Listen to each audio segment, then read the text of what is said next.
नेताजी सुभाष चंद्र बोस का जन्म 23 जनवरी 1897 को ओडिशा के कटक शहर में एक हिंदू बंगाली कायस्थ परिवार में हुआ था। उनके पिता जानकीनाथ बोस कटक के मशहूर वकील थे और माता प्रभावती देवी एक प्रतिष्ठित परिवार से थी।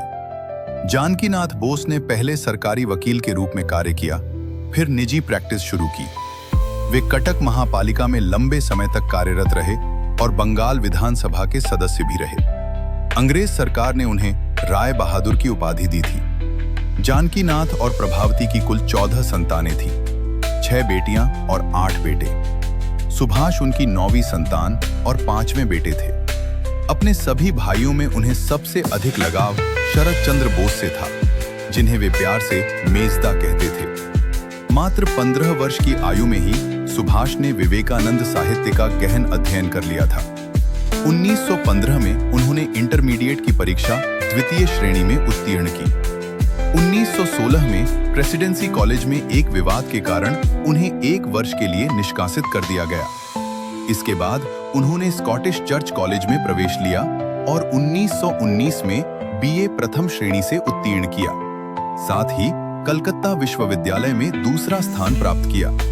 उनके पिता चाहते थे कि वे आईसीएस बने। इसी लक्ष्य के साथ वे 1919 में इंग्लैंड गए और 1920 में आईसीएस परीक्षा में चौथा स्थान प्राप्त किया। लेकिन देशभक्ति उनके भीतर कहीं ज्यादा गहरी थी। 22 अप्रैल 1921 को उन्होंने आईसीएस से त्यागपत्र दे दिया और भारत लौट आए।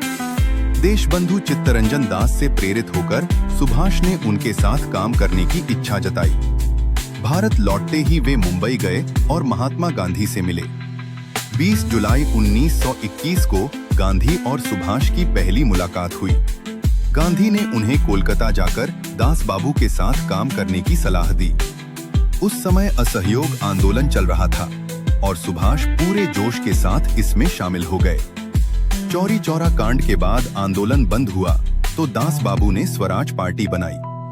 कोलकाता महापालिका के चुनाव में जीत के बाद सुभाष को प्रमुख कार्यकारी अधिकारी बनाया गया।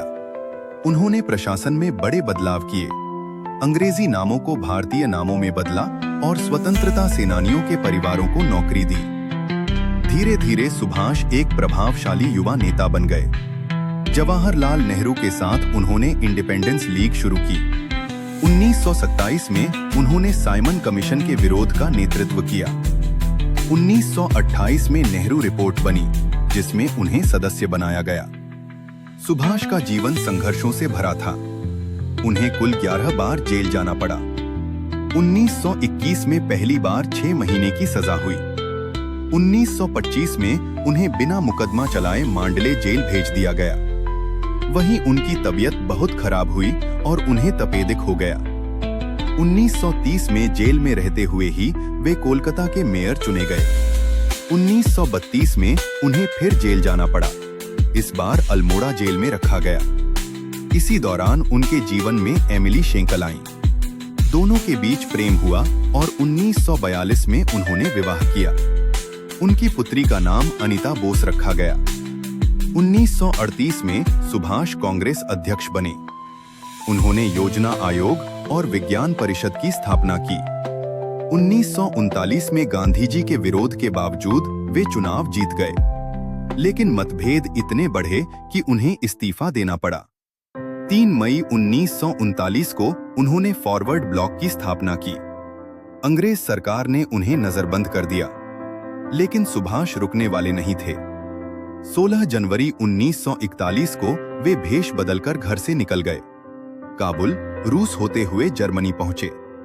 जर्मनी में उन्होंने आजाद हिंद रेडियो शुरू किया, भारतीय स्वतंत्रता संगठन बनाया और यहीं उनकी मुलाकात हिटलर से हुई।